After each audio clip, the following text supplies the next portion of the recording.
దేవుడే వాళ్ళకు అటువంటి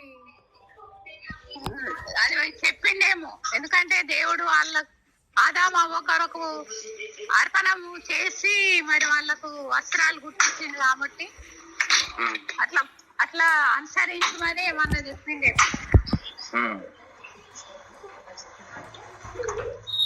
దేవుడు వాళ్ళకేం చెప్పలేదు, తల్లిదండ్రులకు చేసిండు కదా. తల్లిదండ్రులు కొడుకులకు చెప్తుంటారు, అరే దేవుని దగ్గర పోవాలంటే అర్పణ పట్టుకొని పోవాల్సిందేరా, మేము తప్పు చేసాము, మరి దాంట్లో దేవుడు మా కొరకు అర్పించిన అర్పణంలో మరి రక్తం ఉంది, దాని తర్వాత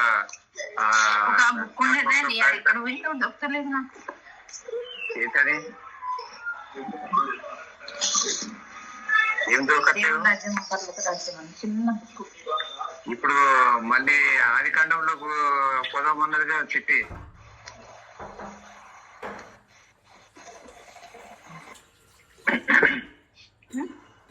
ఆది కాండం చదువుదామన్నది చిట్టి.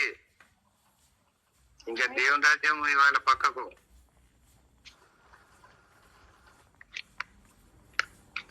ఏమంటారు అమ్మాయి? అమ్మాయికి ఒక బుక్ ఉన్నదంట, ఏదో పరలోక రాజ్యం దేవుని రాజ్యం అని ఏదో బుక్ వెతుకుతుంది. సరే సరే,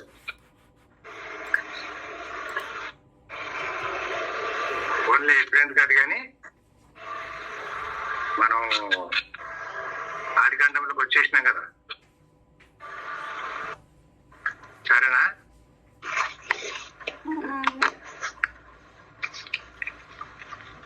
ఆదికాండం కంటిన్యూషన్ లేకపోతే మళ్ళీ పరలోక రాజ్యం అంటావా? అమ్మాయి లేనట్టున్నారు, మరి వాళ్ళు మ్యూట్ లో ఉన్నారు. ఇప్పటిదాకా బాగానే ఉండే, మ్యూట్ లేకుండే, ఇప్పుడే మ్యూట్ లో పోయింది. అది ఆదికాండం కంటిన్యూ, అదే అడుగుతున్నా. సరే సరే, ఆదికాండము దేవుడు అర్పణ అనేదాన్ని ఎట్లా చేసిండు అనేది ఆదాము అవ్వలు కొడుకులకు చెప్పింటాడు. నార్మల్ గా అట్లా నేర్పించాల్సిందే. మనము అబ్రహాము కూడా మరి తన తరం వారికి నేర్పించుటకు నేను అతనిని ఎరిగి ఉన్నాను అని చదివినాం కదా.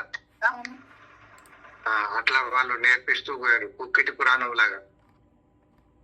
కుక్కిటి పురాణం అంటే తెలుసు కదా మనకు, ఒకళ్ళ నుండి ఒకళ్ళకి by mouth by hearing pass on అవుతా ఉంటది అనమాట పాతకాలంలో. ఎందుకంటే అప్పుడు రైటింగ్ అనేది కానీ ఈ పేపర్ అనేది ఇట్లాంటివి ఏం లేవు, ఒక అన్ని చెప్పుకోవాల్సిందే ఒకదాని తర్వాత ఒకటి. అట్లా ఆదాము అవ్వలు వాళ్ళిద్దరు చెప్తుంటారు. దాన్ని బట్టి వాళ్ళు మరి కాలానుగుణంగా సమయానుకూలంగా వీళ్ళు అర్పణ దేవాల అనేది వీళ్ళు డిసైడ్ అయిపోయినారు. అందుకని వీళ్ళు అర్పణ తెచ్చారు. అర్పణ తెస్తేనే దేవుని సన్నిధిలోనికి ప్రవేశము, ఆశీర్వాదం. అందుకే మరి ప్రధాన యాజకుడు కూడా అదే పని చేస్తూ ఉంటాడు. ఇక్కడ కయీను మరి కొంత అసలు కయీను అంటేనే మూల భావము అర్థం ఏంటంటే గర్వం. కయీన్ అంటే ఏంటి? గర్వం. అంటే చెప్తే వినేది లేదు, మనం ఏదనుకుంటే అదే రైట్, ఆ స్టైల్ అనమాట. ఏబేలు అంటేనేమో ఊపిరి. అయితే ఈ ఏబేలేమో అసలు ప్రొఫెషనే గొర్రెల పెంపకము ఎంచుకున్నాడు. ఎందుకంటే ఇక నేను గొర్రెను దావీదు అన్నట్టు మనము 23వ కీర్తన చెప్పుకున్నాం కదా. 23వ కీర్తన ఒకప్పుడు ధ్యానించినాం కదా. కాపరి గొర్రె. మరి అట్లా ఈయన అది ఎంచుకున్నాడు అనమాట, గొర్రెల కాపరి. ఇక్కడ నుండే మనం గమనించినట్టయితే అబ్రహాం గాని, ఇస్సాకు గాని, యాకోబు గాని వాళ్ళందరూ కూడా బై ప్రొఫెషన్ గొర్రెల కాపర్లు. ఎందుకనంటే గొర్రె యేసుక్రీస్తు రాబోయే గొర్రెకు అది ముంగుర్తు. జగత్ పునాది వేయబడక మునిపై వధించబడిన గొర్రె పిల్ల. సో వాళ్ళు రైట్ ఇన్సైడ్ ది టెంట్ అన్నమాట. కాబట్టి మరి ఇంకా నార్మల్ గానే హేబేలు గొర్రెల కాపరి కాబట్టి శ్రేష్టమైన ఆ గొర్రెని తీసుకొని వచ్చాడు అర్పణకు. దేవుడు అంగీకరించాడు. కయీను ఏం చేశాడంటే ఆ గర్వము ద్వారా మరి ఏ భూమికి అయితే వాళ్ళ నాన్నను దేవుడు అప్పచెప్పేశాడో ఆ భూమి ఆ పొలము ఆ వృత్తి ప్రవృత్తి కలిగి ఉన్నాడు. మరి భూమి అంటే శపింపబడింది. 3వ అధ్యాయం 17వ వచనంలో శపించబడింది అని అన్నాడు. అయితే శపించబడిన దాంట్లోంచి తీసుకొని రావడము అనేది అంత మంచి పద్ధతి ఏం కాదు. నేనేం చేయాలి, నీకు అవసరం వృత్తి ప్రవృత్తి నువ్వు ఏది పెట్టుకున్నా హేబేలు దగ్గర పోయి అరే నీకు ఒక బస్తా బియ్యం ఇస్తారా, నువ్వు నాకు ఒక గొర్రె పిల్లని రా అంటే ఆడిచ్చేవాడు. అది పట్టుకొని రావాల్సిందే. అట్లా చేయలేదు. ఆయనకి గర్వం ఉంది కదా, అది పేరుకే గర్వం. అందుకని అది లేకుండా అర్పణ భూమిలో వచ్చిందని తీసుకొచ్చినాడు. భూమిలో పంట, పొలంలో పంట. అయితే దేవుడు అంగీకరించలేదు. అంగీకరించినందుకు కోపం వచ్చింది. కోపం వస్తే చిన్నబుచ్చుకున్నాడు ముఖం. దేవుడు అడిగాడు, నువ్వు చిన్నబుచ్చుకున్నానంటే నువ్వు మంచి పని చేస్తే సత్క్రియ చేస్తే తలెత్తుకొని తిరుగుతావు కదా, నువ్వు చేసింది తప్పే కదా అని అంటాడు. దానికి ఇంకా ఆయన ఏం చెప్పలేదు. దేవుడు ఏమన్నాడు, సత్క్రియ చేయని ఎడ్ల నీ వాకిట పాపం పొంచుండు అన్నాడు. నీ ఎడ్ల దానికి వాంఛ కలుగును, నీవు దానిని ఏల్తూ అన్నాడు. ఇంకా నెక్స్ట్ సీన్ లో కయీను తన తమ్ముడైన హేబేలుతో మాట్లాడాడు. ఆ పొలంలో ఉన్నప్పుడు కయీను హేబేలును చంపేశాడు. ఇది రెండో మిస్టేక్. మొదలు అర్పణ సెలెక్షన్ రాంగ్, రెండవది అది అర్పించండి మొండికి, మూడోది మరి తమ్ముని చంపేశాడు. సో ఈ రీతిగా రక్తము చేత పుచ్చుకొని మరి నష్టానికి దారి తీసుకుంటా ఉన్నాడు. మళ్ళీ ఇంకా ఉల్టా ఏమడుగుతున్నాడు, 9వ వచనంకి వచ్చిన తర్వాత నీ తమ్ముడు ఎక్కడంటే నా తమ్మునికి నేను కావాలి అని అడుగుతా ఉన్నాడు. సో వాళ్ళు ఎట్లా అంటే ఒక్కొక్క అడుగు వెనక్కి వెళ్ళిపోతా ఉన్నాడు. ఎంత దూరం పోతున్నాడు అంటే నో రిటర్న్ జోన్ అనే స్థితికి వెళ్ళిపోతా ఉన్నాడు. కాబట్టి ఇంకా దేవుడు వాడిని శపించేశాడు. ఇంకా 11వ వర్షంలో నీవు శపించబడిన వాడు. తర్వాత ఆయన దేశ దిమ్మరి అయిపోయాడు. దేవుడు ముద్రలేశాడు. అంతే, క్లోజ్. దేవుని దగ్గర ఎంట్రన్స్ అనేది పోగొట్టుకున్నావు. ఇదేమో ఊపిరి. మరి ఆదాముకు ఎట్లయితే ఊపిరి ఊదాడో, మరి ఊది ఎట్లా జీవించు ప్రాణి ఆయను, ఆదాము జీవించు ప్రాణి ఆయను అన్నట్టుగా మరి ఆదాము కుమారుడు మరి అటువంటి హేబేలు మీనింగ్ కలిగిన పేరును ఉన్నది. ఇంకా ఏమంటారంటే ఊపిరి అనడం మాత్రమే కాకుండా అసలు వ్యానిటీ అని అంటే ఏమి లేని స్థితి. అంటే మనము కేవలము ఉనికి లేని వారము అన్నమాట. అటువంటి స్టేటస్ తో తీసుకున్నాడు హేబేలు. తర్వాత దేవుడు ఆయన అర్పణ అంగీకరించాడు, ఆయన అంగీకరించాడు. ఇంకా అది అట్లా కొనసాగుతా ఉంది. సో దాని తర్వాత ఇంకా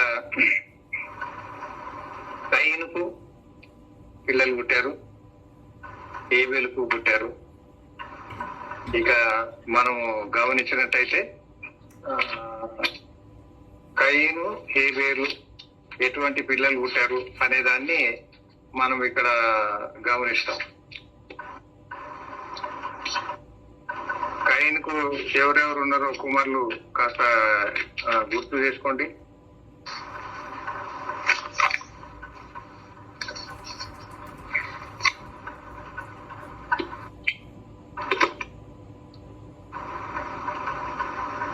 కయ్యను ఆనోకును కనెను. ఆనోకు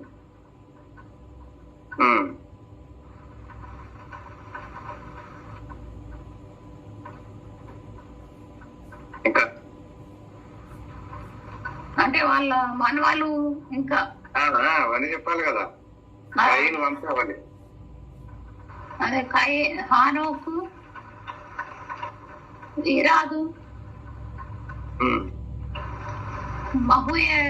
మహుయేలును, మహుయేలు, మతుషేలు, లెమెకు,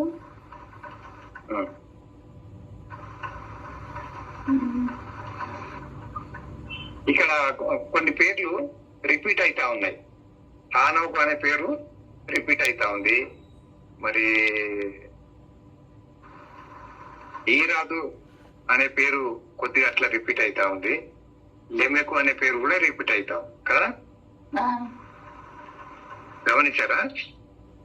ఇది కూడా మధుసేలు అని అటు. సో ఇది ఇక్కడికి ముగించుకుంటూ మనము లాస్ట్ పారాగ్రాఫ్ కి వచ్చేద్దాం. ఈ లెమెకు ఉన్నాడు కదా, ఈ లెమెకు మరి 5వ అధ్యాయంలో ఉన్న లెమెకు వేరు. ఇక్కడ వాళ్ళు శాపంలో ఉన్నప్పుడు మరి ఈ లెమెకు ఏం చేశాడో మనం కింద చూస్తాం. వాళ్ళ భార్యలతో చెప్తున్నారు, మరి ఒక ఆయన చంపేసినారు. మళ్ళీ అంతేగాక కైన్ వేయడంతలు శాపం వస్తే నన్ను చంపడానికి 77 అంతలు అంటారు కదా. సరే, అది అయిపోయేసాం. దాని తర్వాత ఇక అది మంచిదేం కాదు, కానీ ఇంకా ఏనోషు పుట్టాడు. ఏనోషు అనేది మనకు ఎప్పటికీ జ్ఞాపకం ఉండాల్సిన పాయింట్ ఏంటంటే, ఏనోషు పుట్టిన తర్వాత యెహోవా నామమున ప్రార్థన చేయట ఆరంభమైంది. సో ఫస్ట్ అకరెన్స్ లా అని నేను చెప్తా ఉంటా కదా. ఫస్ట్ అకరెన్స్ లా ఏం చెప్పాను?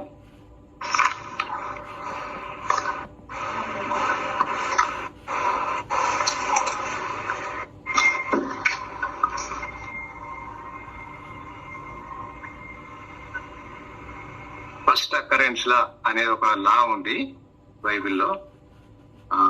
ఏదైనా స్టార్టింగ్ లో ఒక మాట గాని ఒక ఉద్దేశం గాని దేవుడు బయలుపరిచినప్పుడు దాంట్లోనే ఇంకా బైబిల్ అంతా కూడా బైబిల్లో ఉన్న ఆ మాటకు సంబంధించిన భావము నెరవేర్పు దాంట్లో దాగి ఉంటది.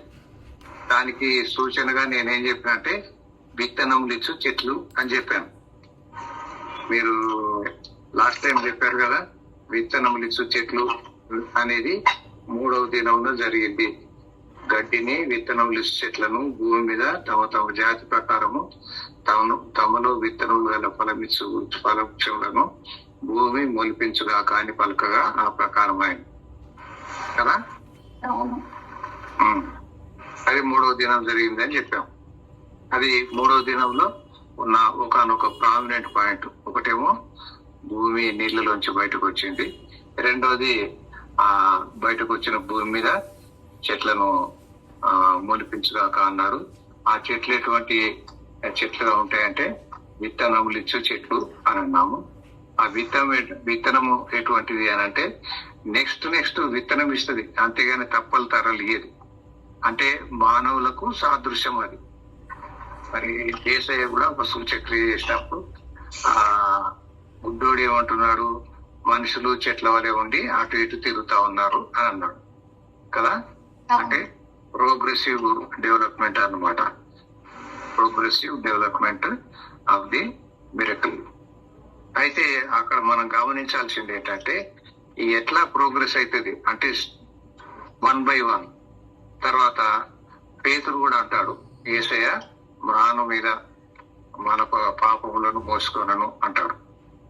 మరి ఈ చెట్లకు మానవులకు పోలికలు ఉన్నట్టు మనం చాలా గమనిస్తూ ఉంటాం.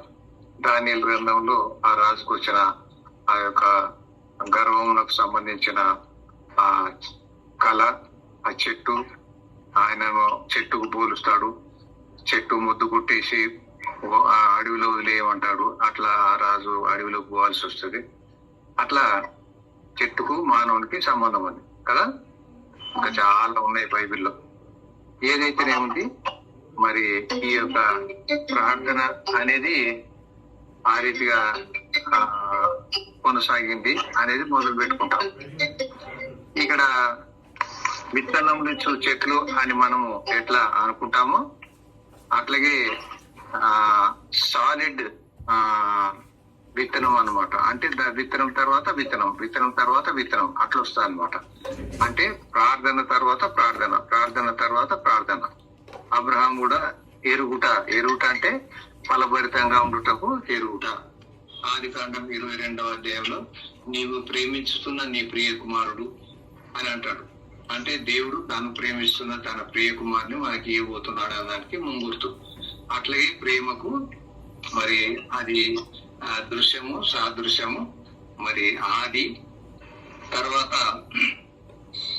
దాంట్లోనే అసలు ఫస్ట్ అక్కరెన్స్ లా అనేది స్టార్ట్ అయింది అనేది మనం నేర్చుకున్నాం. ఓకేనా? ఫస్ట్ అక్కరెన్స్ అంటే ఏంటి? ఇప్పుడు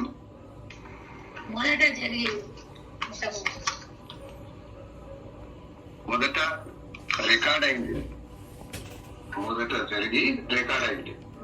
దాంట్లోంచే మనం అన్ని వెతుక్కోవాలి. సరేనా? ఇప్పుడు మనం ప్రార్థన అనే దాన్ని వెతుక్కున్నాం. ఇక్కడ మొట్టమొదటి ప్రార్థన ఇక్కడ ఆరంభమైంది అని వెతుక్కున్నాం. ఓకేనా? రక్తము అనే దాన్ని వెతుక్కున్నాం. ప్రేమ అనే దాని గురించి మాట్లాడుకున్నాం. అంతేనా? అంతే. ఫస్ట్ అకరెన్స్ లా అనేది ఈ యొక్క మూడుని నాకు అప్పుడప్పుడు చెప్తా ఉండాలి మీరు. ప్రార్థన ఒకటి, రక్తం ఒకటి, ప్రేమ ఒకటి. ఓకేనా? ఇవి బైబిల్ అంతట్లో విస్తరించి ఉన్నాయి. వీటిని బేసిస్ గా తీసుకొని మనం ఇంకా చాలా సంపాదించుకోవాలా, దానికి జోడిస్తా ఉండాలా. అది దాంతో మనకు 4వ అధ్యాయం అయిపోతుంది. 4వ అధ్యాయం అయిపోయిన తర్వాత నేను మీకు 5వ అధ్యాయంలో ఒక 10 మంది ఉన్నారని చెప్పానా?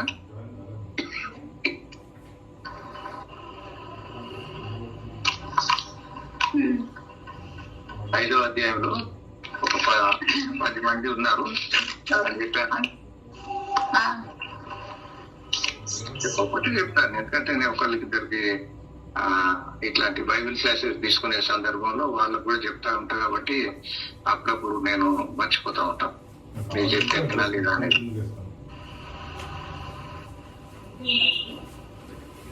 చెప్పానా?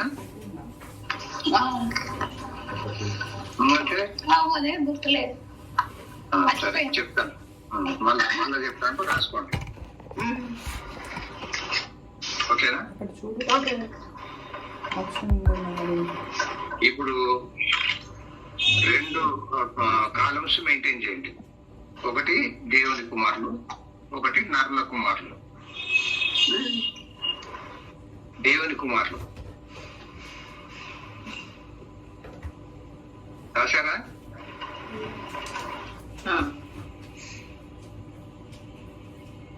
ఒకటి ఆదాము 930 సంవత్సరాలు బతికారు. 2 సేతు.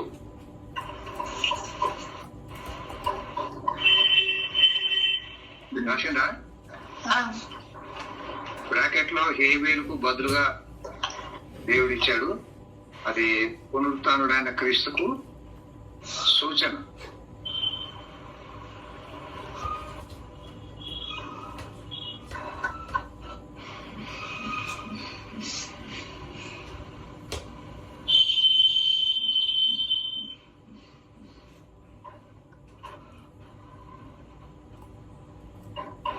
ఏం సప్పుడు చేస్తలేరు, రాస్తలేరా? చాలా టైం పడుతుందా? మళ్ళీ ఒకసారి ఆ హెడ్డింగ్ చెప్పరా? ఒకటేమో గాడ్ చిల్డ్రన్ మీరు మామే, చెప్పు, గట్టిగా చెప్పు. మళ్ళీ ఒకసారి హెడ్డింగ్ చెప్తారా మీరు? మొదట్లో ఏం చెప్పారు? గాడ్స్ చిల్డ్రన్ అని చెప్పారా? నరుల కుమారులు, దేవుని కుమారులు.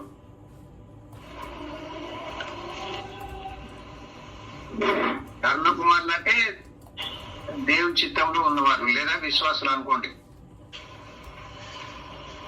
నరుల కుమారులు అంటే నరుల చిత్తంలో ఉన్నవారు, కైన్ అండ్ కంపెనీ. ఓకేనా? ఓకే. మొదటిది ఆదాము అయిపోయింది. క్షమించబడిన వారు మనమందరం కూడా క్షమించబడిన పాపలం. ఓకేనా? నెక్స్ట్ చేతు హేబేలుకు బదులుగా అంటే పునరుత్థానుడైన క్రీస్తుకు సూచనగా. సూచన అంటే మీకు డెఫినేషన్ మంచిగా చెప్పినా కదా. ఏది సూచన అంటే ఏంటి అనేది చెప్పినా కదా ఇంతకుముందు ఒకసారి. సూచక క్రియ, అద్భుతం అనేది ఎక్స్ప్లెయిన్ చేసిన. అప్పుడు సూచన అంటే ఏంటి? ఈ షేయం మీకు సూచనగా ఉండును, ఏ స్కేల్ సూచన, అట్లా చెప్పొచ్చిన కదా. అట్లా ఇప్పుడు ఈ సేతు అనే వ్యక్తి హేబేలుకు బదులుగా వచ్చాడు. హేబేలు ఎట్లాంటి వాడు? పునరుత్థానుడైన క్రీస్తుకు గుర్తు. అంతేగాక హేబేలు రక్తము క్రీస్తు రక్తం. హెబ్రీ పత్రిక 11వ అధ్యాయంలో హేబేలు రక్తం కంటే మరి శ్రేష్టమైన రక్తమునకు మీరు ఇప్పుడు వచ్చి ఉన్నారు అంటాడు కదా. కాబట్టి ఆయనకు బదులు ఇప్పుడు సేతు వచ్చాడు. సేతు 912 సంవత్సరాలు బ్రతికాడు.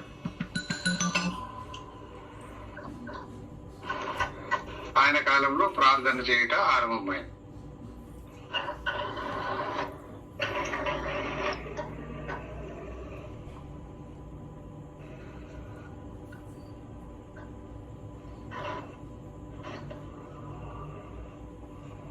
రాశారా? ఏం రాశారు? దేవుని కుమారులు, నరుల కుమారులు. దేవుని కుమారులు ఆదాము 930 సంవత్సరాలు. రెండోది సేతు, హేబేలుకు బదులు సేతు పునరుత్థానుడైన క్రీస్తుకు సూచన. సూచన అంటే అద్భుతం. సూచన అంటే అద్భుతం కాదు, సూచించేది. యారో మార్క్ అంటే అట్లా. ఇప్పుడు లోతుకుంటా పోయే త్రోవ అని ఎట్లా పెట్టాము? ఒక సైన్ బోర్డు. వనస్థలిపురం పోయే త్రోవ అనే ఒక సైన్ బోర్డు ఉంది అనుకో. నేను ఆ వనస్థలిపురం పోవాలంటే సైన్ బోర్డు చూసుకొని అటుగా పోవాలా. నేను ఇటు సికింద్రాబాద్కి వచ్చే త్రోవకి వచ్చేసిన అనుకో, వనస్థలిపురం పోతానా? అట్లా అన్నమాట. అట్లా క్రీస్తు దగ్గరికి మార్గం. ఇంకోటి హేబేలు రక్తము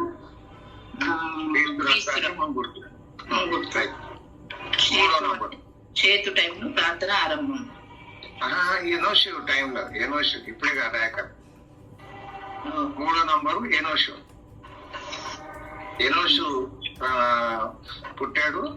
ఆయన పుట్టిన తర్వాత ప్రార్థన చేయట ఆరంభమైంది అని మనము 4వ అధ్యాయం 26వ వచనంలో చూస్తాం. ఆదికాండము 4:26. ఓకేనా? ఎనోషు 905 సంవత్సరాలు బ్రతికాడు.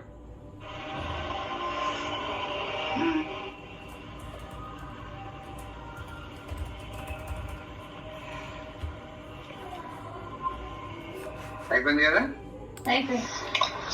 4వ నంబరు కేయినాను. మనకు ఇక్కడ ఇవి ఉన్నాయి. ఈ చిట్టి మీరు చాలా కష్టపడాల్సిన బదులు నేనేం చేస్తానంటే ఈ బైబిల్ ఉన్నాయి ఈ మీరు ఇచ్చిన ఆ బైబిల్లో ఉన్న వాటి దగ్గర మీరు ఇట్లా నంబర్ వేసుకోవాలా, 1 2 3 అని నంబర్ వేసుకోవాలా. అప్పుడు ఈజీ ఉంటది, మీకు రాయడం అనేది అవసరం ఉండదు. నేను చెప్తా ఉంటా చూడు. ఇప్పుడు ఆదాము 930 అని ఉంది కదా, 5వ అధ్యాయం 5వ వచనం. సేతు 5వ అధ్యాయం 8వ వచనం, 912 సంవత్సరాలు. తర్వాత 11వ వచనం ఎనోషు 905 సంవత్సరాలు.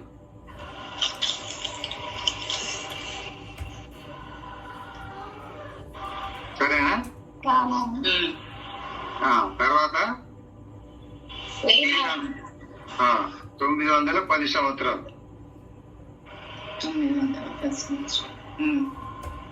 14వ వచనంలో ఉంది కదా. 17వ వచనంలో మహాలేలు 890 సంవత్సరాలు. ఎంత నంబర్ వచ్చింది? 895. ఎంత నంబర్ వచ్చింది? 5వ నంబర్ వచ్చింది.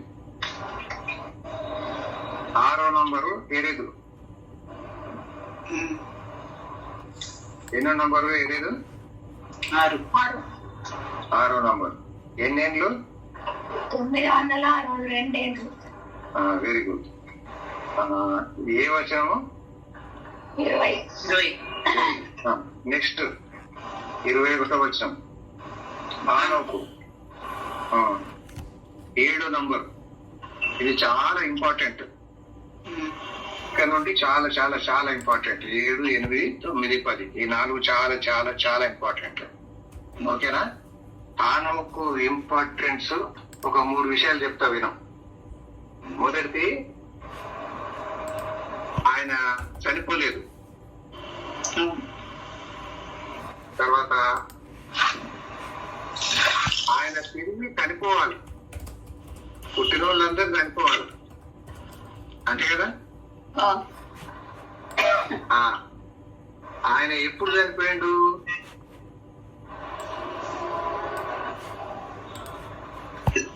ప్రకటన గ్రంథంలో ఒక 2 మనుషులు ఉన్నారు చూసావా, సాక్ష్యం కొరకు పెట్టాడు. వాళ్ళిద్దరు చంపేస్తారు. ఒక ఆయన ఏలియా, అన్నమాట. ఓకేనా? అట్లా 2వ పాయింట్ ఆయనది ఇంపార్టెంట్. 3వ పాయింట్ ఏంటంటే ఆరోహణానికి ముంగుర్తు. క్రీస్తు ఆరోహణానికి ముంగుర్తు కదా. ఇంకా ఏలియా ఆరోహణానికి ముంగుర్తు, సంఘము ఆరోహణానికి ముంగుర్తు. సరేనా?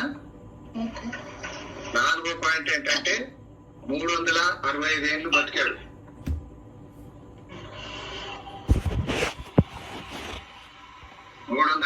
అంటే 1 సంవత్సరంకు 365 ఏళ్ళు.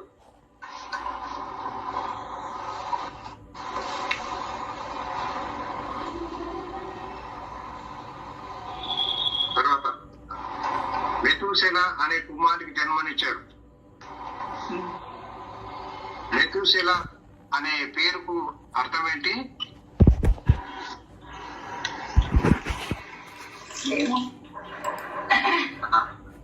ఆయన చనిపోయినప్పుడు అది వస్తుంది అని భావం. అది అంటే జలప్రలయం అన్నమాట.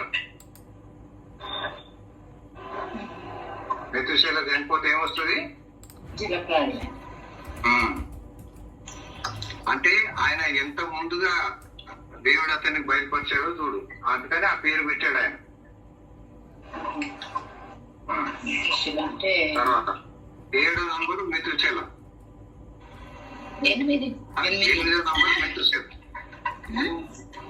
8వ నంబరు 7 హానోకు, 8 మెతూసెల. మెతూసెల 969 సంవత్సరాలు బతికాడు. దేవుడు ఆయనకు వాగ్దానం చేశాడు, నువ్వు జలప్రలయం చూడవు అని వాగ్దానం చేశాడు. కొంతమందికి ఇటువంటి వాగ్దానాలు చేశాడు కదా. రాజుల కాలంలో.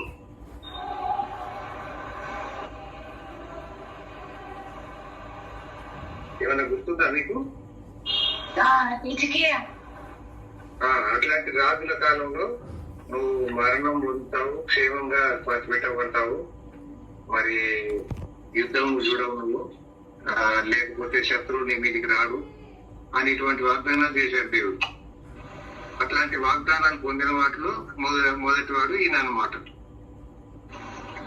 తర్వాత మాక్సిమం నంబర్ ఆఫ్ ఇయర్స్ బ్రతికాడు. ఉద్దేశం ఏంటి? దేవుని కృప అన్నమాట. ఎందుకు?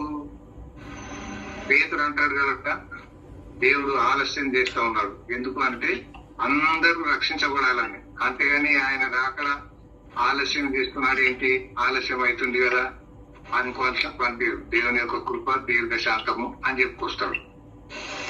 అందుకు 969 ఏళ్ళు బతికాడు. సరే, ఇంకా ఒక పాయింట్ ఏం గుర్తుపెట్టుకోవాలంటే, ఆ పండును తిను దినమున నిశ్చయంగా నీవు చచ్చెదవు అన్నాడు. అంతే కదా? ఆ దినము అనేది is equal to 1000 years. 1000 years. ఒక దినం ఈక్వల్ టు ఎన్ని ఏళ్ళు? 1000. 1000. ఆ పాయింట్ మీకు తెలుసు కదా ఆల్రెడీ. బైబిల్లో ఒక దినం ఈక్వల్ టు 1000 సంవత్సరాలు. ఆదికాండంలో మొదటి అధ్యాయంలో మనం ఏం నేర్చుకున్నాం? 7 దినాల చరిత్ర ఉంది కదా. 7 దినాల చరిత్ర అంటే మనం ఎట్లా చేసాం? పితరులు 2000, ఇశ్రాయేలు 2000, సంఘం 2000, 1000 ఏళ్ల ప్రార్థన, 1000 ఏళ్ల సాక్ష్యం, 1000 ఏళ్ల పరిపాలన. 7 అయిపోయినాయి కదా. అది ముంగుర్తు అన్నమాట. ఆదికాండం మొదటి అధ్యాయంలో 7 దినాలు ఈసుకొట్టు 7000 సంవత్సరాలు. కాబట్టి ఒక దినం ఈసుకెళ్తే ఎంత? 1000 ఏళ్ళు. 1000 ఏళ్ళు. కాబట్టి ఆ పండును తినగునవునా నీవు చచ్చేదు అని అంటే ఆ ఫస్ట్ 1000 years లోనే ఆదాము చచ్చిపోయాడు. నీకు దాటిందా? అదన్నమాట సీక్రెట్. అట్లాగే మెతుసేల కూడా దాటలేదు. మానవులకు లిమిటేషన్ అక్కడ దేవుడు అట్లా పెట్టాడు. 90వ కీర్తనలోకి వచ్చిన తర్వాత మా సంవత్సరంలో 70 సంవత్సరములు, అధిక బలం ఉన్న 80 సంవత్సరాలు అని చెప్పుకొచ్చాడు దేవుడు. అది అంతా గ్రేస్ అన్నమాట. ఓకేనా? కాబట్టి మెతుసేల పేరుకు అటువంటి ఆధిక్యత ఉన్నట్టు మనం గమనిస్తాం. 9వ నంబరు లెమెకు.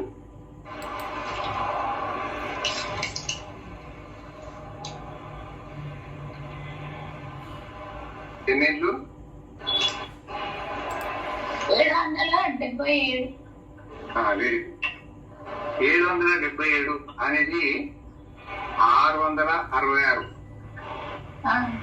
ఏం గుర్తుకొస్తుంది మీకు? సాధారణ సంఖ్య.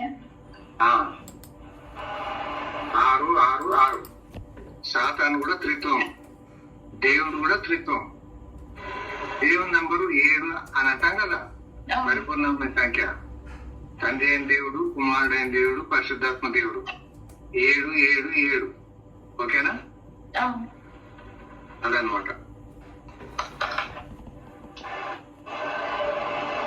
అది కూడా చాలా ప్రామినెంట్ నంబర్.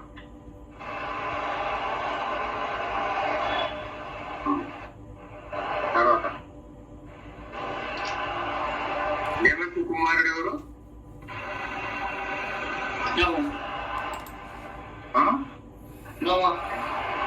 నోవహు. మరి అక్కడ 29వ వచనం చదువు.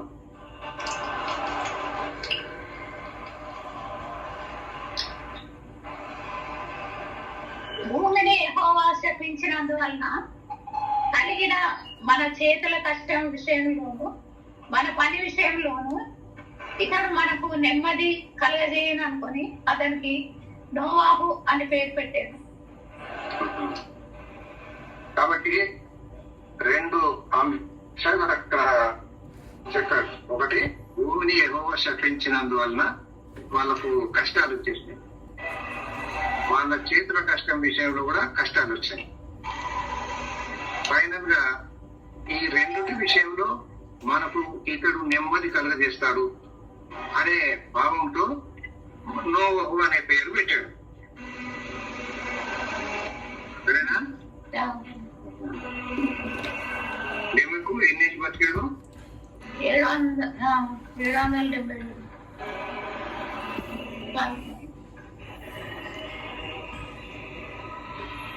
ఇప్పుడే చెప్తే కదా దేవుని నంబర్ అనే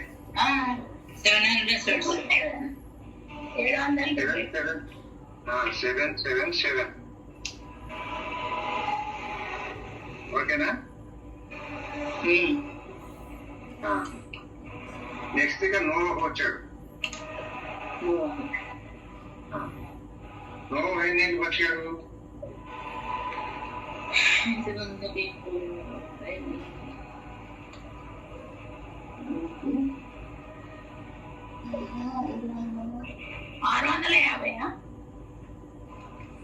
9వ అధ్యాయము 29వ వచనం.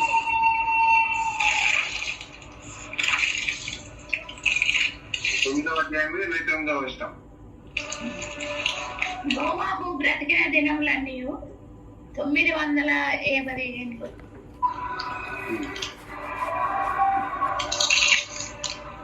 ఓకేనా? 29 మీద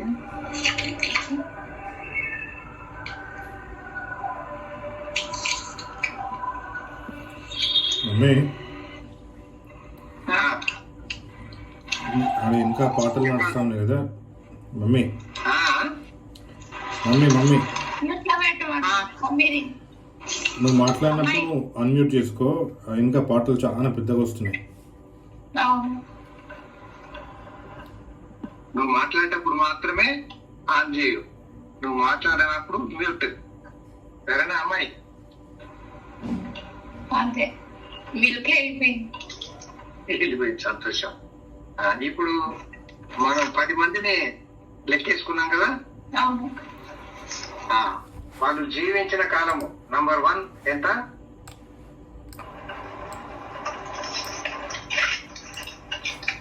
ఆదాము. అవన్నీ చెప్పకు. నంబర్ 1 ఎన్నేళ్ళు? టైం వేస్ట్ చేయదు. ఇప్పుడు చెప్పాలి. మీరు లిస్ట్ రాయలేదు అనమాట. బైబిల్లో 1, 2, 3, 4 అని 10 రాయాల.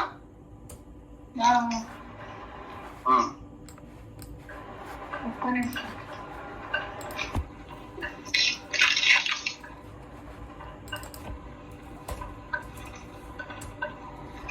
మళ్ళీ చెప్పాలనా? వద్దు, రాసుకున్నాము. 930 ఏండ్లు ఆదాము.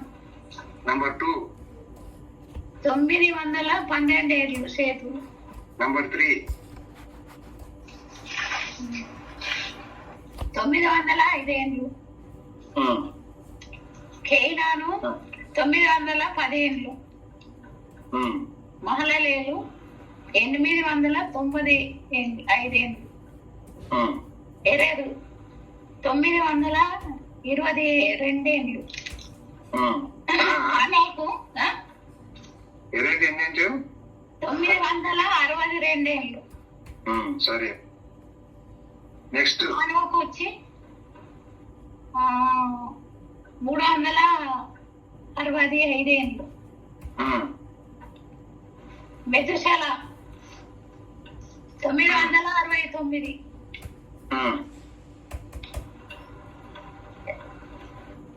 లెమెకు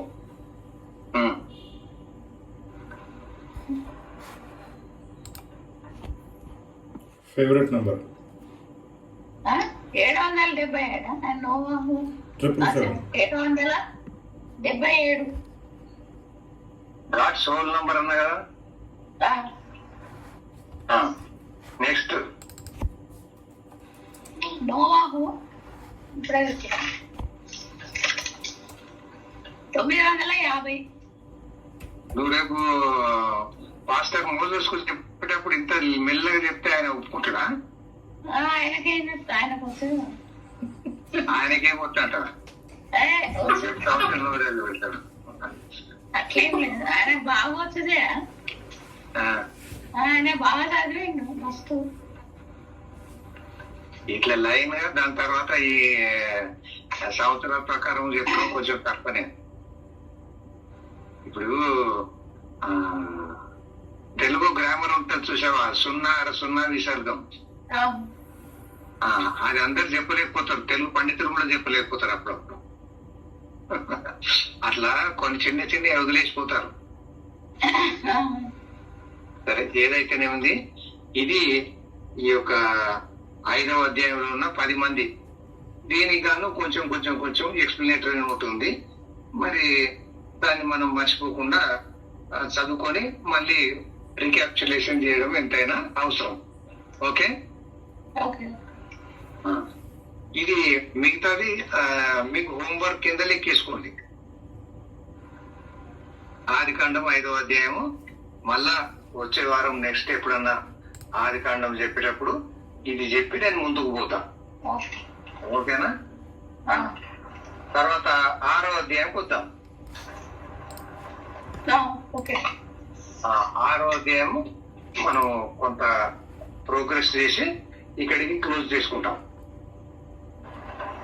ఓకేనా? ఇది ఒకనొక చాలా చాలా ఇంపార్టెంట్ అధ్యాయం. ఎందుకు అనంటే దేవునికి కోపం వచ్చింది. ఏమైంది? దేవునికి కోపం. మొట్టమొదలు ఆదికాండము 3వ అధ్యాయంలో దేవుని కోపం వచ్చింది. మానవులు పడిపోయినప్పుడు బాధ కలిగిపోయింది. ఓకే, ఎందుకంటే మానవుడు పడిపోయాడు. అందుకని దేవుడు పాపాన్ని ప్రక్షాళన చేసేసాడు. ఓకేనా? ముంగుర్తుగా రక్తం చిందించాడు. రక్తం చిందించుట అనేది మొదటిది, అక్కడ స్టార్ట్ అయింది. రెండవది హేబేలు. ఇవి క్రీస్తుకు ముంగుర్తు. ఆ కోపం తగ్గిపోయింది దేవునికి. మళ్ళీ 6వ అధ్యాయంకి వచ్చే చోట మళ్ళా కోపం వచ్చింది దేవునికి. ఎందుకు కోపం వచ్చింది అని అంటే, మొదటి వచనం 2వ వచనం చదువు. నరులు భూమి మీద విస్తరించారంభించిన తర్వాత కుమార్తెలు వారికి పుట్టినప్పుడు దేవుని కుమారులు నరుల కుమార్తెలు చక్కని వారని చూచి వారందరిలో తమకు మనసు వచ్చిన స్త్రీలను వివాహము చేసుకుండ్రి.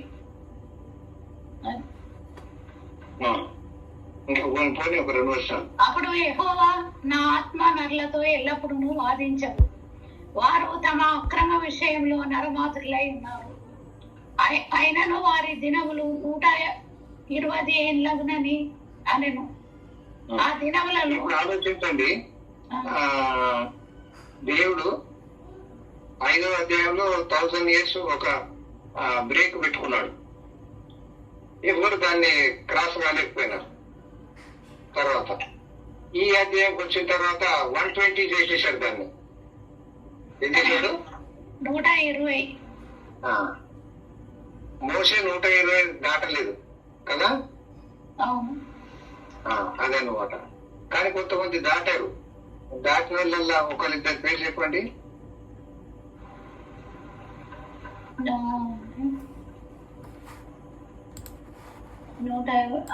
అబ్రహాం. ఎన్నేళ్ళు? ఏమో మర్చిపోయా కానీ అబ్రహాంకి 175 ఏళ్ళు. దాన్ని ఎట్లా గుర్తుపెట్టుకోవాలంటే, దేవుడు అబ్రహాంను 75 ఏళ్ళప్పుడు పిలిచాడు. అబ్రహాము దేవునితో 100 సంవత్సరాలు నడిచాడు. సెంచరీ కొట్టాడు అనమాట. సెంచరీ ఏందబ్బా అని మనం వాక్యంలో రకరకాలుగా చూడొచ్చు. ఒక 2-3 రకాలుగా చెప్పాలంటే ఇంకా మంచిగా అబ్రహాం సెంచరీ కొట్టాడు. దేవునితో నడవడంలో. ఓకేనా? ఇస్సాకు సెంచరీ కొట్టాడు. ఆయన పంట వేసి 100% ఫలం పొందింది.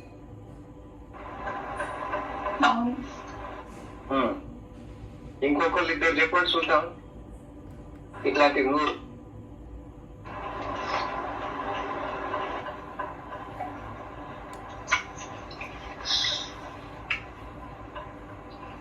గుర్తులేదు. మత్తయి సువార్త 13వ అధ్యాయంలో ఉపమానాలు ఉన్నాయి కదా, విత్తవాని ఉపమానం చదువుకున్నాం కదా. 30 అంతలు 60 అంతలు 100 అంతలు అన్నాడు కదా. 100 గొర్రెలు అన్నాడు కదా. అట్లాంటివి అన్నమాట. ఓకేనా? ఇంకా ఉన్నాయి 2-3. మీరు కష్టపడ్డప్పుడు నాకు చెప్పవచ్చు. ఓకేనా? ఇప్పుడు నరుల కుమారులు దేవుని కుమారులు అని ఈ మొదటి 2 వర్షాల్లో మనకు కనబడతా ఉంది. నరులు భూమి మీద విస్తరింపను ఆరంభించిన తర్వాత కుమార్తెలు వారికి పుట్టినప్పుడు నరులు అనేది ఇక్కడ చూసాం.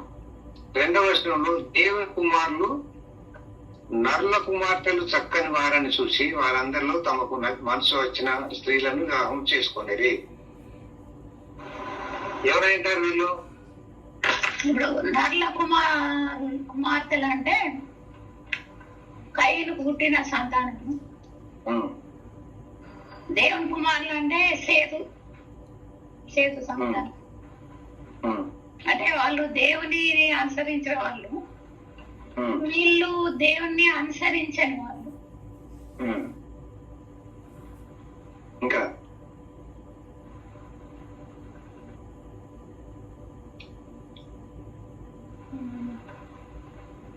విశ్వాసులు అనుకోవచ్చా?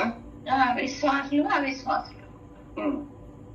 మరి క్షమించబడిన పాపులు క్షమించబడని పాపులు అనుకోవచ్చా?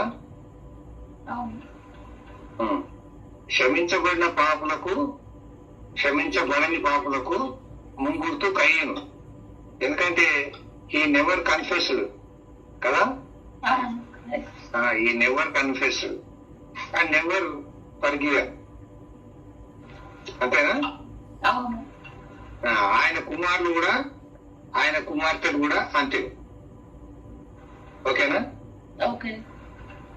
కాబట్టి నరుల కుమారులు అనే దాని విషయంలో మీరు టిక్కులు పెట్టుకోండి. లేకపోతే ఎక్కడో తీరు ఈ 4వ అధ్యాయంలో చివరి భాగంలో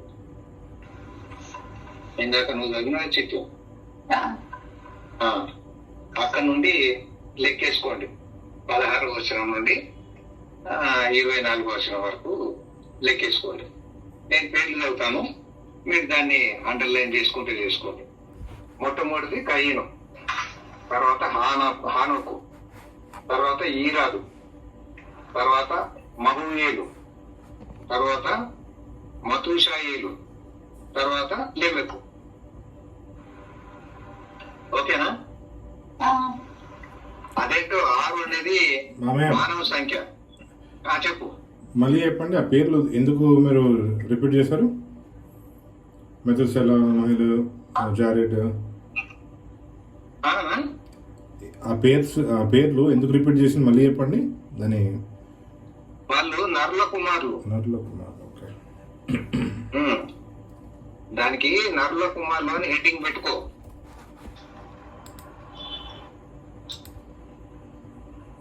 కయ్యను సంతానము నరుల సంతానం. ఎందుకంటే ఇక్కడ 6వ అధ్యాయంలో ఉంది కదా, నరుల కుమారులు దేవుని కుమారులు అనే.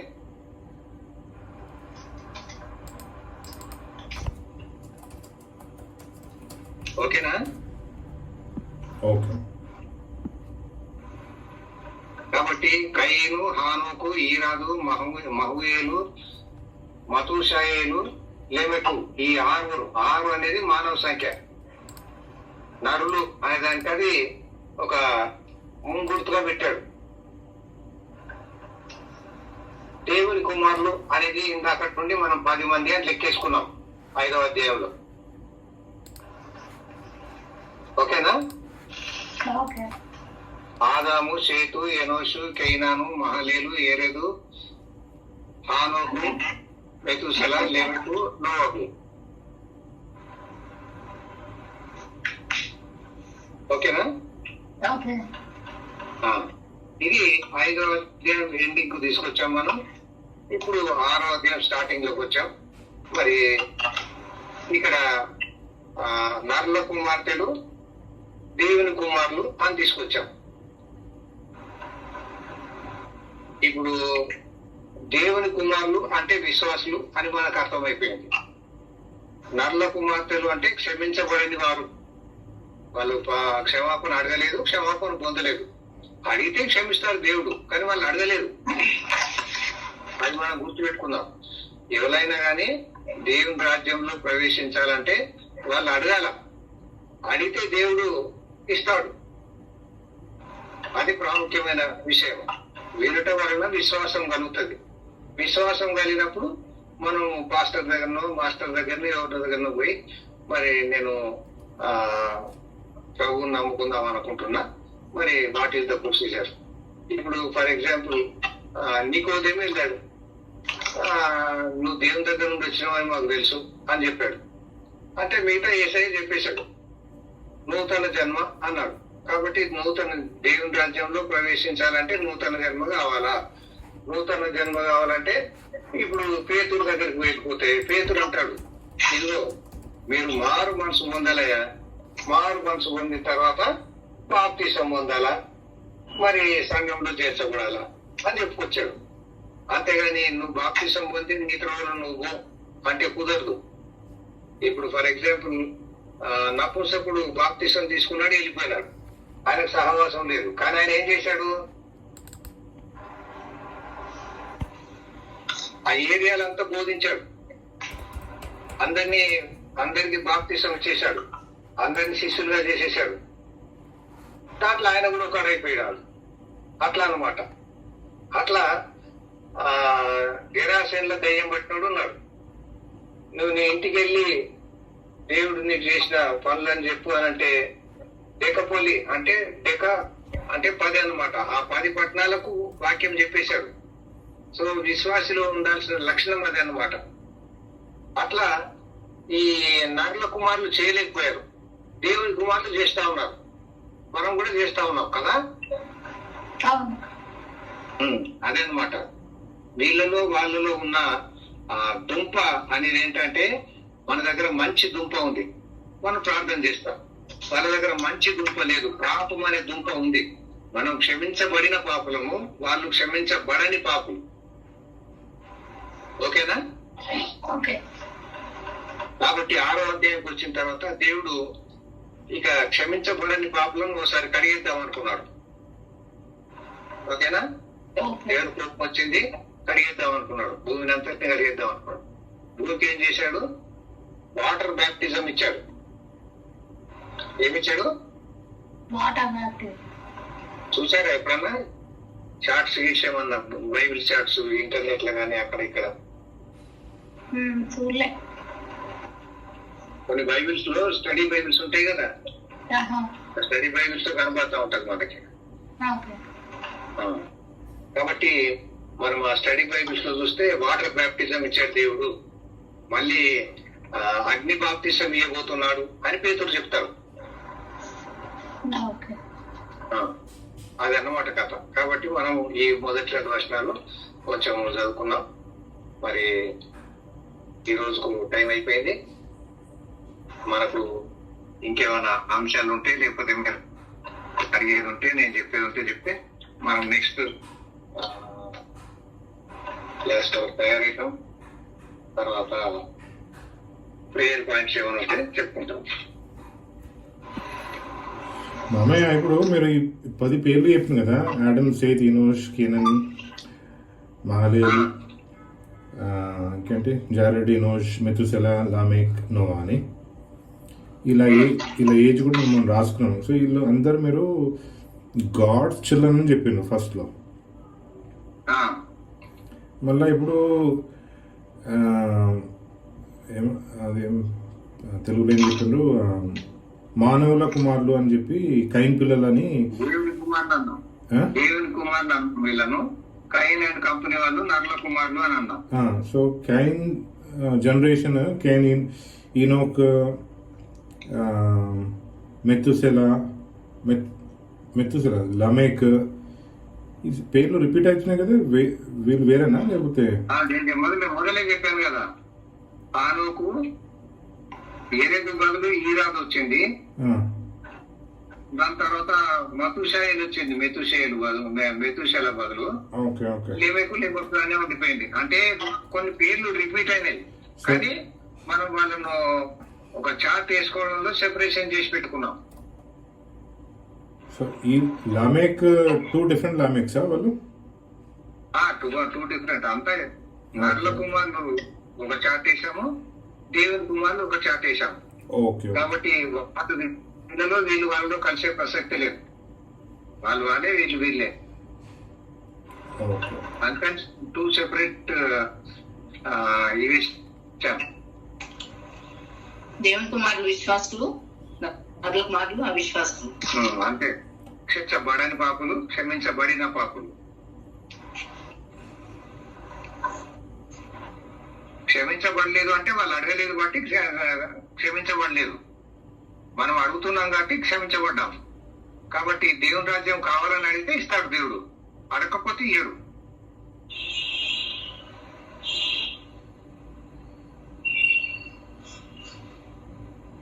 అంతేనా? ఇంకేమైనా ఉందా?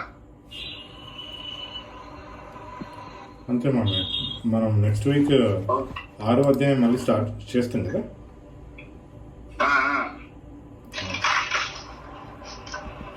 ఓకేనా?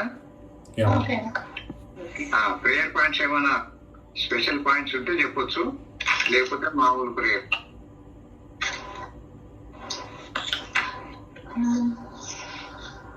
అందరు బాగున్నారు ఇటు సైడ్ అయితే.